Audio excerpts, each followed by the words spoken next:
Hello दोस्तों, स्वागत है आपका एसएससी एमटीएस इंग्लिश की तैयारी में। तो बिना किसी देरी के शुरू करते हैं आज का क्लास 26। जी हाँ दोस्तों, आज का पहला सवाल है, सभी क्वेश्चंस को हम मिला करके चलेंगे जिससे कि हमारा एक शानदार प्रैक्टिस सेट लगे।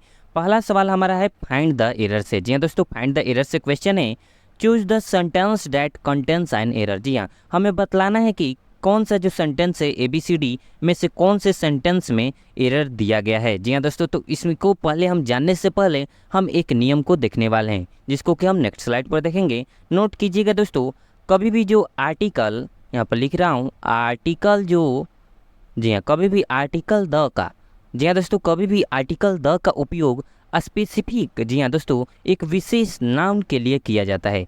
जी हाँ, अब इस सेंटेंस में जो दिया गया है एक, जी हाँ दोस्तों, स्पेसिफिक नाउन आया है शेफ। जी हाँ दोस्तों, शेफ यानी कि जो रसोई खाना जो बनाने वाले शेफ होते हैं उन्हें कहा जाता है। जी हाँ दोस्तों, उसे ही कहा जाता है। तो आर्टिकल द का यूज, जी हाँ, स्पेसिफिक नाउन के लिए किया जाता है। तो अब बिना किसी देरी के हम बढ़ते हैं अपने वाक्य पर और यहाँ पर हम अच्छे से समझ जाएंगे। तो हमारा जो वाक्य, कौन सा वाक्य में एरर दिया गया है वो है हमारा option number C, he is chef who specialises in Italian question. जी, इटालियन क्वेश्चन बनाने में वो बहुत ही स्पेशलिस्ट यानी कि स्पेशलिस्ट हैं। जी हाँ दोस्तों, वो सेफ यानी कि जो सेफ हैं वो स्पेशलिस्ट हैं, स्पेशलिस्ट जो हैं इटालियन क्वेश्चन के लिए। तो सेफ ये जो दिया है स्पेसिफिक नाउन, और इसके पहले जो हम लगाएंगे द लगाएंगे। जी हाँ दोस्तों, डिफिनिट आर्टिकल द का यहाँ पर यूज हो जाएगा, ही इज द सेफ। जी हाँ, क्योंकि हम स्पेसिफिक नाउन के पहले द का यूज करते हैं। तो he is the chef who specialises in Italian cuisine. अब सभी ऑप्शंस को भी देख लेते हैं। I love the taste of fresh strawberries in the summer, बिल्कुल सही है। She is the winner of the Nobel peace prize, ये भी सही है। The earth revolves around the sun, ये भी वाक्य सही है। तो ऑप्शन नंबर सी में हमारा एरर दिया गया है। तो बढ़ते हैं नेक्स्ट क्वेश्चन की ओर बिना किसी देरी के। नेक्स्ट क्वेश्चन भी हमारा फाइंड द एरर सही है। Parts of the following sentence have been underlined and given as option. Select the option that contains an error. जी हाँ दोस्तों, ये जो अंडरलाइन किए गए वर्ड हैं ये किस, जी हाँ, किस वर्ड में जो रॉन्ग वर्ड है, जी हाँ दोस्तों, किस वर्ड में एरर है। जी हाँ, एरर है, किस पार्ट में एरर है उसी को हमें बतलाना है। तो बिना किसी देरी के इसको हम देख लेते हैं। जी हाँ दोस्तों, इसको जानेंगे पहले नेक्स्ट स्लाइड पर एक यहाँ पर लिखूंगा सेंटेंस, उसको देखिएगा दोस्तों। जी हाँ, wealth wealth of wealth of something. जी हाँ, वेल्थ ऑफ समथिंग, थोड़ा राइटिंग देख लीजिएगा दोस्तों, सही नहीं है।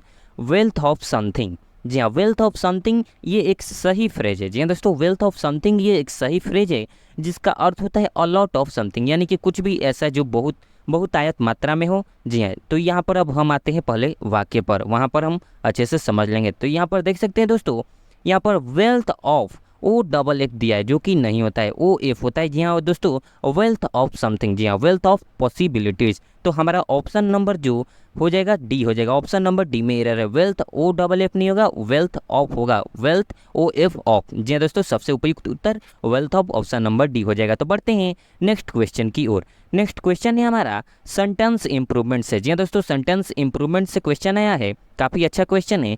जी हाँ, सेंटेंस इंप्रूवमेंट से, Rahul sister says that my brother is the best dancer in the city. ये जो अंडरलाइन किया गया वाक्य है इसी को हमें इम्प्रूव करना है। तो इसको पहले हम देखने से पहले हम एक रूल को समझने वाले हैं। ये दोस्तों इनडायरेक्ट स्पीच, जी हाँ दोस्तों, नरेशन से ये वाक्य दिया गया है। यहाँ पर सेंटेंस में मेन सब्जेक्ट जो है दोस्तों आया है, एक मेन सब्जेक्ट, जी हाँ, यहाँ पर लिख दे रहा हूँ, राहुल्स, जी हाँ, राहुल्स सिस्टर। जी हाँ, राहुल्स सिस्टर आया है जो कि फेमिनिन जेंडर है। जी हाँ दोस्तों, फेमिनिन जेंडर है। और जी हाँ, यहाँ पर फेमिनिन जेंडर के लिए हम यूज करने वाले हैं, जी हाँ, स्त्रीलिंग के लिए हम यूज करेंगे हर का। जी हाँ दोस्तों, हर का यूज होता है, और पुल्लिंग के लिए हिज का यूज होता है। तो हर फेमिनिन जेंडर के लिए यहाँ पर प्रयोग किया जाएगा। तो यहाँ पर हो जाएगा दोस्तों, पढ़ते हैं पहले वाक्य पर। जी हाँ दोस्तों, यहाँ पर my brother is the best dancer in the city के स्थान पर ऑप्शन नंबर ए आएगा। जी हाँ दोस्तों, her brother is the best dancer in the city, my brother के स्थान पर her brother is the best dancer in the city. जी हाँ दोस्तों, इसको, जी हाँ, इनडायरेक्ट स्पीच में यहाँ पर बदल जाता है। तो डैट के बाद, जी हाँ, और यहाँ पर आप देखेंगे कि वाज है, यहाँ पर वाज नहीं होगा, यहाँ पे भी वाज नहीं होगा, यहाँ पर भी वाज है, क्योंकि जो दोस्तों पहला क्लोज का पार्ट जो प्रेजेंट टेंस में रहता है तो दूसरा पार्ट भी हमारा प्रेजेंट टेंस में ही रहता है। जी हाँ दोस्तों, ये रिपोर्टिंग वर्ब, जी हाँ, रिपोर्टिंग वर्ब यदि हमारा प्रेजेंट टेंस में है तो ये हमारा जो क्या कहलाता है दोस्तों, रिपोर्टेड स्पीच का वाक्य भी प्रेजेंट टेंस में ही रहता है। जी हाँ, पास्ट टेंस में नहीं बदलता है। और जी हाँ दोस्तों, कहेंगे तो इस पर भी एक स्पेशल वीडियो ला देंगे। जी हाँ दोस्तों, her brother is the best dancer in the city, my brother नहीं होगा, हर ब्रदर तो ठीक है दोस्तों, यहाँ पर वाज नहीं होगा, हिज ब्रदर तो होगा ही नहीं, ऐसे ही दो ऑप्शन छट गए और यहाँ पर वाज नहीं होगा, तो option number A right answer हो जाएगा। तो बढ़ते हैं हम लोग नेक्स्ट क्वेश्चन की ओर। नेक्स्ट क्वेश्चन है हमारा, जी हाँ सेंटेंस इंप्रूवमेंट से ही क्वेश्चन है, occupies a unique position in the world record. जी हाँ दोस्तों, अब ये जो अंडरलाइन किया गया वाक्य इसी को हमें इम्प्रूव करना है। तो दोस्तों ये एक ऐसा वाक्य है जिसको कि इम्प्रूव करने की आवश्यकता नहीं है, तो नो इम्प्रूवमेंट रिक्वायर्ड। अब दोस्तों ये आपको कमेंट करके अवश्य बतलाना है कि इसमें कोई गलतियां दिख रही हैं या नहीं। जी हाँ दोस्तों, इसको लिया गया, ये काफ़ी कठिन यही सवाल होता है कि नो इम्प्रूवमेंट रिक्वायर्ड बतलाना, क्योंकि ये दिया गया सेंटेंस जो है वो बिल्कुल ग्रामेटिकली और वोकेबलरी से भी जी अकॉर्डिंग बिल्कुल सही है। जी हाँ दोस्तों, जी हाँ, a wonder in the plant kingdom the great जी हाँ banyan tree of the AJC Bose botanical garden as Shiv Shibpur in Howrah occupies a unique position in, बिल्कुल ये राइट जी हाँ सेंटेंस यहाँ पर लिखा गया है, तो इन द वर्ल्ड रिकॉर्ड्स बिल्कुल सही है। तो बढ़ते हैं अब हम लोग नेक्स्ट वाक्य, जी हाँ नेक्स्ट अब देखते हैं नेक्स्ट क्वेश्चंस की ओर। जी हाँ दोस्तों, नेक्स्ट क्वेश्चन हमारा अब शुरू हो रहा है वन वर्ड सब्स्टिट्यूशन, यानी कि अनेक शब्दों के एक शब्द से। जी हाँ, यहाँ पर सवाल है साइंटिफिक टेक्निक्स और techniques used in connection with the detection of crime. जी हाँ दोस्तों, तो इसको हम एक वर्ड में कहने वाले हैं, ऑप्शन नंबर सी, इसको कहते हैं फोरेंसिक्स, यानी कि अपराध संबंधी वैज्ञानिक परीक्षण या तकनीक। जी हाँ दोस्तों, साइंटिफिक टेस्ट और techniques used in connection with the detection of crime, यानी कि अपराध संबंधी वैज्ञानिक परीक्षण या तकनीक, तो उसी को कहते हैं फोरेंसिक्स। अब सभी ऑप्शंस को भी हम देख लेते हैं, क्योंकि सभी ऑप्शंस भी हमारे लिए काफ़ी इंपॉर्टेंट हो जाते हैं। पोस्टमार्टम, जी हाँ दोस्तों, postmortem and examination of a dead body, जी हाँ दोस्तों, to determine the cause of death, यानी कि बॉडी को एग्जामिन करना कि इसका जी हाँ डेथ कैसे हुआ, इसी को डिटरमाइन करने के लिए। जी हाँ ऑटोप्सी, जी हाँ ऑटोप्सी यानी कि शव परीक्षण यानी कि इसको जी हाँ postmortem examination to discover the cause of death और द एक्सटेंट ऑफ डिजीज। और एक वर्ड आया है एटिमोलॉजी, यानी कि व्युत्पत्ति शास्त्र, यानी कि the study of the origin and history of words. जी हाँ एटिमोलॉजी यानी कि व्युत्पत्ति शास्त्र, इसकी यानी कि उत्पत्ति कहाँ से हुई। तो बढ़ते हैं नेक्स्ट क्वेश्चन की ओर। नेक्स्ट क्वेश्चन भी हमारा वन वर्ड सब्स्टिट्यूशन से ही है। अ वर्ड, जी हाँ अ वर्ड कह रहा हूँ दोस्तों, अ portable case for holding papers drawing etc, तो इसको हम कहते हैं एक वर्ड में ऑप्शन नंबर सी, पोर्टफोलियो, यानी कि पेटी का। जी हाँ अ portable case for holding papers रखने के लिए। जी हाँ दोस्तों, ड्राइंग etc, तो पोर्टफोलियो इसको एक वर्ड में कहेंगे। अब सभी ऑप्शंस को भी हम देख लेते हैं। आर्काइव्स यानी कि अभिलेखागार। जी हाँ, और क्रैश यानी कि शिशुगृह, और कैश, जी हाँ कैश यानी कि a secure place of storage, यानी कि भंडारण के लिए एक बहुत ही सुरक्षित स्थान भंडारण के लिए। जी हाँ दोस्तों, तो बढ़ते हैं अब हम लोग नेक्स्ट क्वेश्चन की ओर। और दोस्तों वीडियो पसंद आए तो वीडियो को एक लाइक अवश्य कीजिएगा। और दोस्तों इसका PDF पाने के लिए आप हमारे टेलीग्राम चैनल से जुड़ सकते हैं, जिसका लिंक मैंने वीडियो के डिस्क्रिप्शन बॉक्स में दे दिया है। नेक्स्ट क्वेश्चन अब स्टार्ट हो रहा है सिनोनिम्स से। जी हाँ दोस्तों, सिनोनिम्स और एंटोनिम्स हमारे एग्जाम के लिए काफ़ी इंपॉर्टेंट हो जाते हैं। जैडेड, जी हाँ दोस्तों, जैडेड का अर्थ होता है थका हुआ, यहाँ पर लिख दे रहे हैं थका हुआ, जैडेड यानी कि थका हुआ। अब इसका हमें सिनोनिम्स यानी कि इसी से मिलता जुलता वर्ड बतलाना है, तो ऑप्शन नंबर डी इसका राइट आंसर हो जाएगा फैटिग्यूड। जी हाँ फैटिग्यूड यानी कि थका हुआ, इसका भी अर्थ होता है। अब सभी ऑप्शंस को भी हम देख लेते हैं।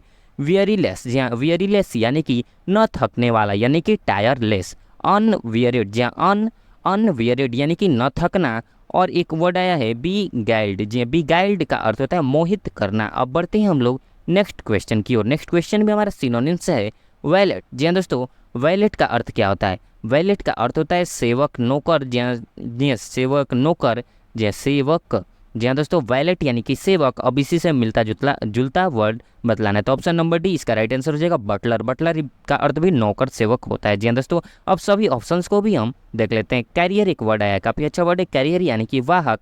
किंग पिन, जी हाँ दोस्तों, किंग पिन का अर्थ होता है सरगना। और कैरोसल, जी हाँ कैरोसल का अर्थ होता है हिंडोला। जी हाँ दोस्तों, और large rotating machine with seats for children to ride और अम्यूजमेंट। और एक वर्ड था किंग पिन यानी कि the most important person in an organisation, यानी कि सरगना। तो बढ़ते हैं नेक्स्ट क्वेश्चन की ओर। नेक्स्ट क्वेश्चन अब हमारा स्टार्ट हो रहा है इडियम एंड फ्रेज से। ये भी हमारे एग्जाम के लिए काफी इंपॉर्टेंट हो जाते हैं इडियम एंड फ्रेज से question. Select the most appropriate option that can substitute the underlined segment in the following sentence. His research on the migratory patterns of the birds is run of the mill. जी हाँ दोस्तों, ये underline किया गया जो run of the मिल, यानी कि ये इडियम एक आया है और इसी का हमें मीनिंग बतलाना है। तो इसका राइट आंसर होने वाला है ऑप्शन नंबर डी। जी हाँ, रन ऑफ द मिल का अर्थ ही होता है एवरेज, यानी कि औसतन, यानी कि साधारण। जी हाँ, रन ऑफ द मिल यानी कि एवरेज, साधारण कह सकते हैं दोस्तों। यहाँ पर लिख दे रहा हूँ साधारण, नॉर्मल। जी हाँ दोस्तों, साधारण, नॉर्मल। तो बढ़ते हैं बिना किसी देरी के नेक्स्ट क्वेश्चन की और। नेक्स्ट इडियम एंड फ्रेज से ही क्वेश्चन है, 2 क्वेश्चन लिए गए हैं। जी हाँ दोस्तों, क्वेश्चन है keep someone at arm's length. जी हाँ, keep someone at arm's length का अर्थ क्या होता है, यही हमें बतलाना है। तो इसका राइट आंसर होने वाला है option number B, to avoid becoming too close और फ्रेंडली विद समवन, यानी कि किसी के साथ अत्यधिक घनिष्ठ या मैत्रीपूर्ण होने से बचना है। जी हाँ, किसी के साथ अत्यधिक घनिष्ठता या मैत्रीता, यानी कि मित्रता न रखना। जी हाँ, मैत्रीपूर्ण होने से बचना। तो बढ़ते हैं बिना किसी देरी के अब नेक्स्ट क्वेश्चन की ओर। नेक्स्ट क्वेश्चन है दोस्तों एंटोनिम से। जो है जी हाँ दोस्तों, एंटोनिम्स और सिनोनिम्स काफी इंपॉर्टेंट हो जाते हैं हमारे एग्जाम के लिए। जी हाँ, क्वेश्चन है ओबेस। जी हाँ, ओबेस का अर्थ होता है मोटा। यहाँ पर लिख दे रहा हूँ ओबिस यानी कि मोटा, और इसका उल्टा शब्द जी है दोस्तों, इसका उल्टा अर्थ बतलाना है मोटा का। इसका उल्टा अर्थ हो जाएगा ऑप्शन नंबर 1 ए स्किनी। स्किनी यानी कि दोस्तों दुबला पतला, यहाँ पर लिख दे रहे हैं स्किनी यानी कि दुबला पतला हो जाएगा। जी हाँ दोस्तों, अब सभी ऑप्शंस को देख लेते हैं। रूड यानी कि अशिष्ट, जो विनम्र न हो, जो अशिष्टता का पालन न करे। अशिष्ट, जो शिष्टाचारी न हो। जी हाँ दोस्तों, रूड यानी कि अशिष्ट, नॉट पोलाइट भी कह सकते हैं। पौंची, पौंची यानी कि तोंद वाले को पौंची कहते हैं। क्यूट यानी कि सुंदर। तो बढ़ते हैं हम लोग नेक्स्ट क्वेश्चन की ओर। नेक्स्ट क्वेश्चन भी हमारा एंटोनिम से ही है, स्टनिंग। जी हाँ दोस्तों, बतलाना है कि स्टनिंग का अर्थ क्या होता है। स्टनिंग का अर्थ होता है शानदार। जी हाँ दोस्तों, यहाँ पर लिख दे रहा हूँ शानदार। जी हाँ, स्टनिंग यानी कि शानदार। अब इसका हमें उल्टा बतलाना है, तो ऑप्शन नंबर सी इसका राइट आंसर हो जाएगा। राइट एंटोनिम से अनअट्रैक्टिव। अनअट्रैक्टिव यानी कि अरुचिकर, जिसमें कि रुचि न लगे, यानी कि जो नॉट अट्रैक्टिव यानी कि जो अट्रैक्टिव ना हो। जी हाँ, यानी कि आकर्षक ना हो, अनअट्रैक्टिव। अब सभी हम ऑप्शंस को भी देख लेंगे। जी हाँ, स्टनिंग यानी कि शानदार, और इसका उल्टा हो जाएगा अनअट्रैक्टिव, जो अट्रैक्टिव ना लगे, जो आकर्षित। जी हाँ, आकर्षक, जो आकर्षक ना हो। जी हाँ दोस्तों, तो अब सभी ऑप्शंस को हम देख लेते हैं। इम्पल्सिव, इम्पल्सिव का अर्थ होता है आवेगशील। जी हाँ, आवेगशील। ओबीडियंट, ओबीडियंट यानी कि आज्ञाकारी, और एक वर्ड आया है गॉर्जियस यानी कि मनमोहक। अब बढ़ते हैं हम लोग नेक्स्ट क्वेश्चन की ओर। नेक्स्ट क्वेश्चन है दोस्तों मिस स्पेल्ड वर्ड से। मैं बार बार कहता हूँ ये फ्री के मार्क्स कहे जाते हैं और काफ़ी गलतियाँ इसी में ही होती हैं। जी हाँ दोस्तों, तो हमारा वर्ड आया है द फॉलोइंग। वर्ड पहले क्वेश्चन देख लेते हैं। The following sentence contain some error, select the option that correctly rectifies the error. जी हाँ दोस्तों, हमें कौन सा जो वाक्य है वो बिल्कुल सही दिया हुआ है उसको हमें पहचानना है। पहले हम क्वेश्चन पढ़ ले रहे हैं। The forces that generate condition conductive to crime and riots are stronger in urban communities than in rural areas. जी हाँ दोस्तों, अब सभी हम ऑप्शंस को देख लेते हैं। यहाँ पर आया है वर्ड, जी हाँ, यहाँ पर फोर्सेज, ये जो गलत है इसको सही करना है। फोर्सेज, जी हाँ, फोर्स ये तो गलत हो जाए, फोर्सेज का स्पेलिंग जो गलत दिया गया है यहाँ पर दोस्तों। अब ऑप्शन नंबर बी देखते हैं। द फोर्सेज बिल्कुल सही है। डैट जेनेरेटा, जेनेरेटा नहीं होता है दोस्तों, जेनरेट ना होता है, तो ऑप्शन नंबर बी भी गलत हो जाएगा। ऑप्शन नंबर अब देखते हैं सी को। द फोर्सेज डैट जेनरेट बिल्कुल सही है। Condition conducive to crime and riots are stronger in urban communities than in rural areas, बिल्कुल ये सही लग रहा है। The forces that generate conditions conducive to crime and rights are stronger in urban communities than in rural areas। जी हाँ, ये rural का spelling बिल्कुल गलत है। जी हाँ दोस्तों, ऑप्शन नंबर डी भी, ऑप्शन नंबर अब सी हमारा राइट आंसर हो जाएगा, जो कि बिल्कुल रेक्टिफाइज एरर को बिल्कुल सही वाक्य दिया गया है। अब इसमें जो स्पेलिंग है उसको मैं लिख दे रहा हूँ, काफ़ी इंपॉर्टेंट हो जाते हैं हमारे एग्जाम के लिए। एक वर्ड है फोर्सेज, और एक वर्ड है यहाँ पर ये दोस्तों जेनरेट और कंड्यूसिव, ये भी काफ़ी अच्छे से ध्यान रखिएगा। कंड्यूसिव, राइट्स का, जी हाँ राइट्स कहाँ गया दोस्तों, राइट्स, और एक वर्ड था रूरल। जी हाँ दोस्तों, रूरल। तो बढ़ते हैं हम लोग बिना किसी देरी के नेक्स्ट क्वेश्चन की ओर। जी हाँ, मिस स्पेल्ड से 3 वर्ड लिए गए हैं, 3 क्वेश्चन लिए गए हैं। मिस स्पेल्ड वर्ड से ही क्वेश्चन रुक जाइएगा दोस्तों, क्वेश्चन नहीं भाग गया। जी हाँ, मिस स्पेल्ड वर्ड से लास्ट नहीं, ये क्वेश्चन है, अगला क्वेश्चन है मिस स्पेल्ड वर्ड से। जो भी अलग जो वर्ड इसमें है ऑप्शन, चारों ऑप्शंस में से उसी को हमें पहचानना है।